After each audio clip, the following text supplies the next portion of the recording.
स्वर्ग सुख दिए टिटिलागढ़र रहस्यमय शैवपीठ। भारत में रही बहु पुरातन रहस्यमय मंदिर मान आउ सेठारे लुचि रही थाए अनेक रहस्य।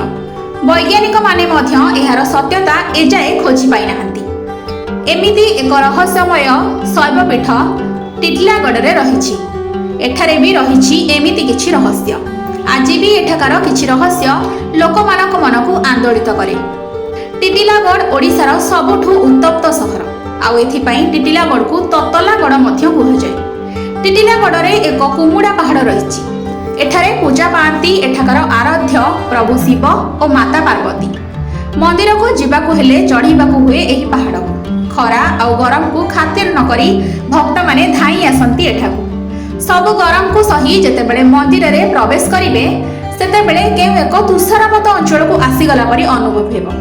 आउ एहा ही एही मंदिरर नूतनत्व। पहाड़ उपर जगह गरम तो अनुभव हेबो, किंतु आपण सुनिले आश्चर्य हेबे जे मंदिर बाहर ततला तावा परि होइथिबा बेले मंदिर भीतर एसी भली ठंडा।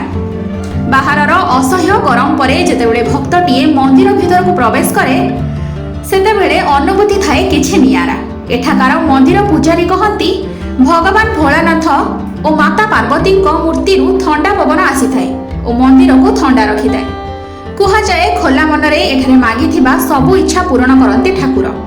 ठंडा वातावरण केवल मंदिर भितर ही सीमित, बाहर नुह। एहा पछर रहस्य को जानिबाकू अनेक प्रयास होईछि, किंतु एजाए तार किछि उत्तर मिली नाही।